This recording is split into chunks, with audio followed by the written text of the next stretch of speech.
ఇదిగో విస్తరణ అదిగో విస్తరణ కాంగ్రెస్ అధిష్టానం ఊరిస్తోందే తప్ప పదవులైతే కట్టబెట్టడం లేదు.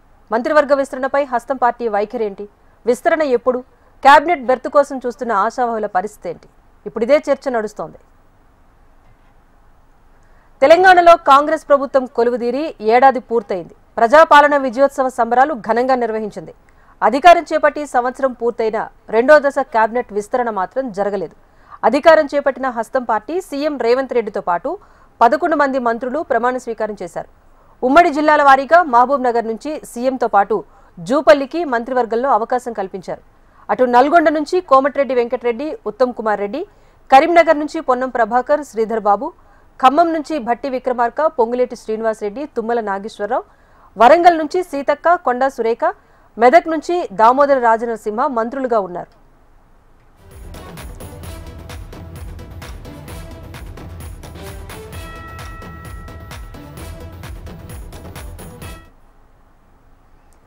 ఇప్పటి వరకు మంత్రి పదవి రాని జిల్లాల నుంచి మంత్రి పదవిని ఆశిస్తున్న వారిలో నిజామాబాద్ నుంచి సుదర్శన్ రెడ్డి, ఆదిలాబాద్ నుంచి ప్రేమ్ సాగర్ రావు, వివేక్ వెంకటస్వామి, కోదండరాం, హైదరాబాద్ నుంచి ఫయీం ఖురేషి, ఫిరోజ్ ఖాన్, రంగారెడ్డి జిల్లా నుంచి మల్రెడ్డి రంగారెడ్డి, పరిగి నుంచి రామ్మోహన్ రెడ్డి, నల్గొండ జిల్లా నుంచి బాలు నాయక్, కోమటిరెడ్డి రాజగోపాల్ రెడ్డి ఆశావాహుల లిస్టులో ఉన్నారు.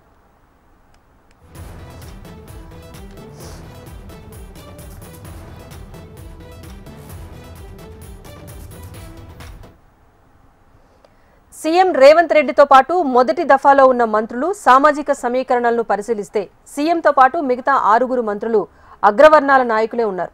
దళిత సామాజిక వర్గానికి చెందిన వారు 2, బీసీ సామాజిక వర్గానికి చెందిన వారు 2, ఎస్టీ సామాజిక వర్గానికి చెందిన వారు 1 ఉన్నారు. రాష్ట్ర జనాభాలో మెజార్టీగా ఉన్న కులాలు ముదిరాజ్, మైనార్టీ, యాదవ సామాజిక వర్గాలకు మంత్రివర్గంలో చోటు లభించలేదు. ఇక ఏఐసీసీ మాత్రం జిల్లా రాజకీయ సామాజిక సమీకరణాలను పరిశీలిస్తున్నట్టుగా సమాచారం.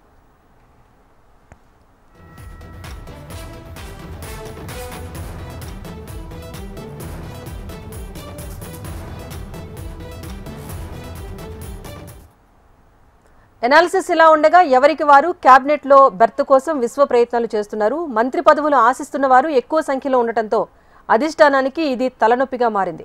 రేస్లో ఉన్న వారిలో కొంతమందికి మంత్రులుగా ఛాన్స్ ఇచ్చే ఆలోచన చేస్తున్నట్టుగా తెలుస్తోంది. మరికొంతమందికి RTC chairman, Musi river front chairman, medical infrastructure chairman, Transco, Genco chairman, chief whip, deputy speaker పదవులు కట్టబెట్టాలని ఏఐసీసీ భావిస్తున్నట్టుగా సమాచారం.